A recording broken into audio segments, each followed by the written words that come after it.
वर्त अगर की वजह से आपको कोई उपद्रव या कॉम्प्लिकेशन हो जाए, तो मैंने पिछली बार देखा था कि आप लोगों ने एक सेशन लिया था जिसमें ये भी मैंने बताया था कि असाधु उदावर्त है, ये कंडीशन हो चुकी है तो ट्रीटमेंट नहीं करिए। अगर करना भी हो रहा है पेशेंट को एक्सप्लेन करिए, या नॉर्मल की लैंग्वेज में हम लोग आज की डेट में कहते हैं ना कि कंसेंट फॉर्म साइन करा लो फिर ट्रीटमेंट करो। तो अगर कोई भी उपद्रव हो रहा है या कोई भी व्याधि हो रही है उदावर्त की वजह से, तो आप उस उपद्रव की चिकित्सा करिए या उस पर्टिकुलर व्याधि की चिकित्सा करिए, और ये बहुत जरूरी चीज है। अब आज की डेट में जो देखेंगे, ये तो सारे जो बेग थे उन बेगों को आपने रोका और उन बेगों की वजह से आपको तकलीफ हुई। एक आज की डेट का जो सबसे बढ़िया, और सुश्रुत जी ने सोचो इतने साल पहले लिख दिया था, उन्होंने लिखा था अपथ्य भोजन जन मतलब उदावर्त। मतलब जैसे आजकल जंक फूड बहुत खाते हो, पेस्ट्री, पैटीज, कुकीज, चाउमीन जो भी होता है, पिज्जा, बर्गर, और भी न जाने मतलब गोलगप्पा, फुल्की, चाट। तो मैं हमेशा हर अपने पेशेंट को कहती हूँ कि जो आपने ट्रेडिशनल खाना खाया था वही आपकी पीढ़ी दर पीढ़ी जो खाएगा था वो आपके लिए साथ में होता है। तो अलग चीज़ें मत खाइए, भली बात है। कभी काल को खाते हो फ्लेवर के लिए तो थोड़ा खाओ, ये नहीं कि रोटी एक खाते हैं और पिज्ज़ा एक पूरा खा गए, बड़ा सा लार्ज साइज पिज्ज़ा खा गए, तो इस तरह के कार्यक्रम नहीं करिए। तो ये पिछली बार ही मैंने आपको बता दिया था कि अगर आप बहुत ड्राई सी चीज़ें खाते हो, रुक्ष पदार्थ खाते हो, कटु तिक्त कषाय आहार द्रव्य खाते हो ज़्यादा, मतलब मधुर अम्ल लवण नहीं रह जाता कि मतलब उसमें मीठा नहीं है, खट्टा नहीं है, सॉल्टी भी नहीं। बहुत सारे लोग ना इस तरह का खाना आजकल खाने लगे हैं कि सॉल्टलेस डाइट लेना है, कार्बोहाइड्रेट उसमें होना ही नहीं चाहिए, सिर्फ प्रोटीन रहेगा, फैट उसमें रहना नहीं चाहिए क्योंकि हमें मोटापा फैल जाएगा।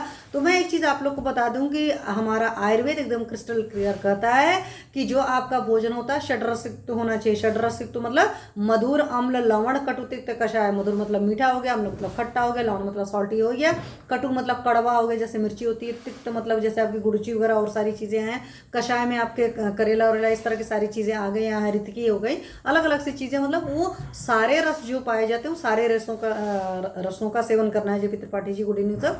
तो ये जब सारे रस का सेवन करते हो तब आपके अंदर ताकत आती है। लेकिन आप क्या करते हो, एक दो को सेवन करो, एक दो को नहीं करोगे तो प्रॉब्लम आएगी, पहली बात। दूसरी बात मैंने बताया था कि आपके ब्रेन जी को तो सिर्फ अकेले ग्लूकोज चाहिए, प्रोटीन को तोड़ ताड़ करके या कार्बोहाइड्रेट जो कॉम्प्लेक्स है मतलब स्टार्च को तोड़ कर तो लेंगे नहीं। तो प्लीज़ इस तरह के कार्यक्रम मत करिए, सारी चीज़ें खाइए। आपका वेट लॉस या कि मतलब वो चीज़ें या वेट गेन की प्रॉब्लम इस वजह से होती है कि आपकी डाइजेस्टिव फायर लो होती है, आपके डाइजेस्टिव फायर नहीं सपोर्ट करता, इस वजह से ओबेसिटी या मोटापा फैलता है। तो प्लीज़ ये काम नहीं करिए, अपने चिकित्सक के पास जाइए, आपका चिकित्सक आपको गाइड करेगा और फिर उसके अकॉर्डिंग डिसीजन लेकर के आप काम करिएगा। तो वो सारे काम उल्टे पुल्टे करने से क्या हुआ था, अपान वायु प्रकोपित हुई थी और उसकी वजह से उदावर्त हुआ था।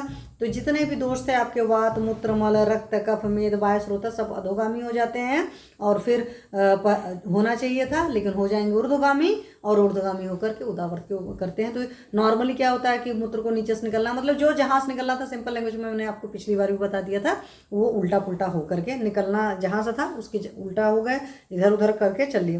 तो इन सारी वजहों से आपको और क्या क्या होता है, हृदय और बस्ती में सूल हो रहा था।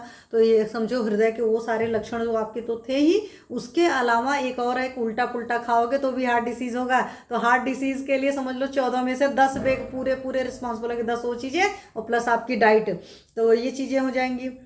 उसके अलावा गौरव होगा, अरुचि होगा, बहुत सारे लोग को आजकल प्रॉब्लम रहती है ना, फ्लेवर ओवर नहीं मिलता है। वात मूत्र पुरुष जो है, जो भी निकलना चाहते हैं मुश्किल से निकलेंगे। तो कई सारे लोग को फार्टिंग भी नहीं हो पाती है, कई सारे लोग को पॉटी तो हो ही नहीं पाती है। आजकल ये होता है, कई लोग कहेंगे ना कि हमें यूरिन होने में भी फोर्सफुल यूरिन होती है। तो कोई भी अगर ऐसा पेशेंट बोल रहा है कि फोर्सफुल यूरिन हो रहे, तो सबसे पहले उसका डाइट पूछिए, और मैं तो एटलीस्ट अपने सारे पेशेंट से भेजती हूँ। उसके अलावा श्वास भी की तकलीफ होगी, कास की तकलीफ होगी, मतलब सांस भी चढ़ेगा, कास की भी तकलीफ होगी, मतलब खांसी भी आएगा, प्रतिस्या मतलब जुकाम बना रहेगा, दाह मतलब बर्निंग सेंसेशन होगा। क्यों मैं बता रही हूँ, ऐसे बहुत सारे पेशेंट्स आते हैं तो आपको ध्यान देने की जरूरत है। मोह होगा, मतलब उसको कुछ नहीं समझ में आता, मोह की कंडीशन बहुत खराब होती है, मतलब उसको कुछ भी समझ में नहीं आ रहा है। इतना मतलब कह सकते हो कि मोह का मतलब होता है ना, आप किसी चीज में निर्णय भी नहीं ले पा रहे हो।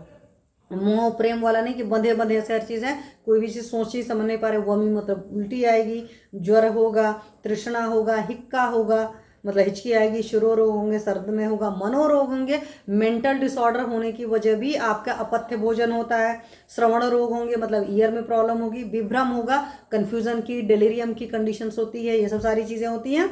और भी जितने वातजन्य विकार होते हैं उन सारे को होने की वजह बन जाता है जो भी आपका अपथ्य भोजन, या आज की डेट में जो आप बहुत बढ़िया सा अपना जंक फूड खाते हो और बड़े खुश रहते हो कि हम बहुत सही काम कर रहे हैं, मेरे को बड़ी तृप्ति मिल गई। कई सारे लोग को लगता है ना कि भाई हमने तो जंक फूड खाया,